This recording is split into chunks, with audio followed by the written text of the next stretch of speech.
Hi and welcome back. I hope you're doing well and keeping safe. Today I've got a video highlighting my favourite weapon to use within Call of Duty Warzone. Now, is it the most effective thing in the world? No, it isn't. But is it fun? Yes, it really is. It's also a visual treat on screen.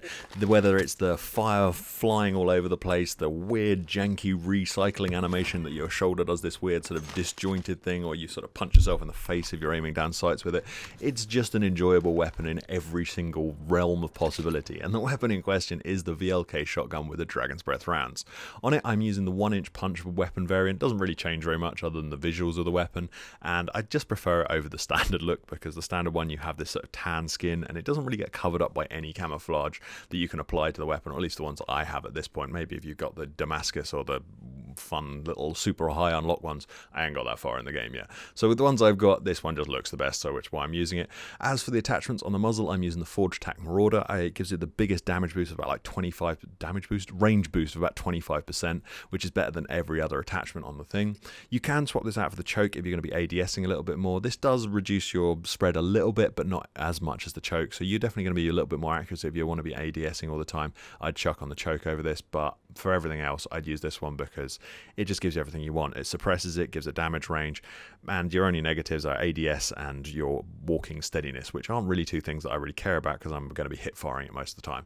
As for the barrel, I'm using the 16-inch Warlord barrel, which doesn't actually give you as much range as the Tsar barrel, which does give you a little bit more range, but the Tsar barrel does reduce your movement speed, and I feel like you want to be as mobile as possible with this thing because you're going to be needing to make sure you control your engagements much more than you are with many other weapons, because you're going to want to make sure you're within that sort of 10-meter range the whole time so you can get that 2-hit kill. Then I'm using the 5mm laser to tighten up that hipfire spread and mainly reduce your sprint out speeds massively. You can drop it out for the 1mm laser if you don't want that green laser beam, and you don't really need to tighten your hipfire up so much because you've got the no stock, which also does that. And also with using the Dragon's Breath rounds, you can just burn people to death rather than actually hitting people with all of the buckshots. As I said, I'm using the no stock attachment mainly to gain a little bit more extra movement speed back and that hidden stat of reducing that hipfire spread a little bit more. So that's always a good thing to add on. And then last but by no means least, and the most important attachment here, is the Dragon's Breath rounds. It gives you an 8-round Dragon Breath mag, and this thing is just so much fun to use. I cannot express how much enjoyment you get out of killing people with this thing. It just sort of catches people off guard, especially when you get hit with this thing. If you ever get shot with one of these Dragon's Breath rounds, your whole screen lights up and you sort of get this huge screen kick as well. It's very difficult to fight back when you're in close quarters. But, as I said, you have to be quite accurate with this. If you miss your shots, this thing can be a bit detrimental to your well-being, and you'll be far better off using something like the MP5, the MP7, the FAL, or the Origin 12. These are going to be much more consistent weapons. But if you reckon you're on a tear and you're going to hit your shots, this thing is by far the most enjoyable thing to use.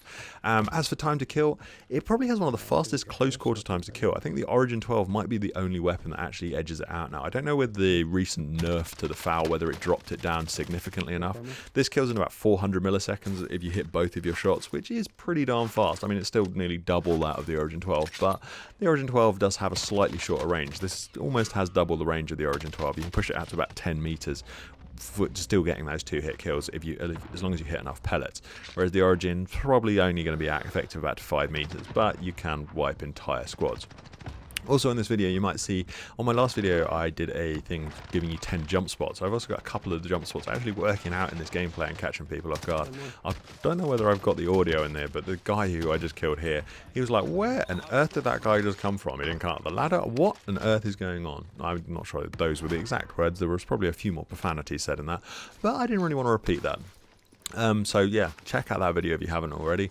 These jump spots are actually pretty useful, and as you can see in this video, they do benefit you a few kills. Will catch people off guard because they're just not expecting you to pop up from behind them or an angle that they just cannot see. Now, as I said, although it does have an effective range, a little bit more than your Origin 12, you do have to be careful, and if you do miss the odd pellet here and there, you can get caught out, as I do in a second here. Fortunately, I was able to crawl back inside and then pop up behind the guy. If I'd actually hit my shots, I definitely would have killed him with that second shot, but I missed too many shots, which was just bad play from me. So as I said, you need to be super accurate when you're using this weapon, otherwise it can cost you your life. So to make sure that you keep your life loss to a minimum, I'd highly recommend setting up your classes a most appropriate way possible, and that's pairing it with, let's be fair, I think an assault rifle is going to be your best bet. You could pair it with a sniper rifle, but I think you're going to have too many ranges where you're just not going to be super effective. Now, you could be one of the best snipers in the world, and maybe this would be the best thing to pair with it, but I'd highly recommend pairing it with something that's going to be effective from about 10 meters up to what your maximum range is that you're going to be fighting at. Whether it's an assault rifle out to a couple hundred meters, maybe the Bruin or the LMGs are going to push it a little bit further. But I'd recommend the sort of top 3 weapons to pair this would be the Bruin, the M4, and the Ram 7. That's personal preference for you. I like using the Ram 7 because it's a little bit different. I don't use it all the time. It has got one of the best TTKs out of all the assault rifles in close quarters and out to a good range as well. But it does have a little bit janky recoil, so I can understand why you wouldn't necessarily want to use that. But those would be my choices for weapons to pair with this, though it is entirely up to you personal preference-wise. I'd also probably pair it with stun grenades. I think that's probably going to be your best bet, or flash grenades, to try and disorientate the players so you can close that gap, because, as I said, you are going to lose out beyond 10 meters with this weapon. So if you can stun someone and jump behind some boxes and zip around through the map, you are going to be the most effective at wiping someone off the face of the Warzone and chucking them either into the gulag or sending them home and getting them out of your lobby so you can win this game. Now, I will say also, this is a pain of an arse of an attachment to unlock. It's not quite as bad as unlocking something like the Bruin or the Rytec or the Kali sticks. Those ones are a little bit more out there, and I think maybe with the full version of the game you might actually have a better time unlocking it. But to unlock it, you have to get 3 long shots with scout optics in 3 different matches. Now, I had to do this in Plunder, and it was not particularly the easiest thing to do. What I'd do would down someone with my primary weapon, then switch to this and finish them off with some slug rounds or with a scout optic on them, because it took like 2 shots even whilst they were downed with the slug round. It's awful. Never use slug rounds on these shotguns, they're terrible. But it took me 3 rounds. I just, once I got the attachment, once I'd done the challenge, I'd back out and then join another one. I tend to do it with a no-fill, so I'm not ruining everyone else's game whilst I'm backing in and out all the time. But once you get it done, it is so much fun to use, and it is incredibly effective. And you don't actually have to even kill someone with the buckshot themselves. You can just burn them to death if they are not using EOD. If they're using EOD, the chances of doing that are pretty darn slim. But I'm seeing a lot more people using double time, and there's still an awful lot of people using cold-blooded, and you're going to be able to burn them alive with these shots, which you'll see in a second here. So highly recommend giving this a go, just to mix things up. If you want to sort of have a little bit of fun and change things up a little bit more in Warzone, I'd recommend giving this a go. Anyway guys, I hope you enjoyed this video, found it mildly entertaining, and maybe I tempted you into trying something a little bit more out there than your regular MP5 FAL or maybe even Origin 12.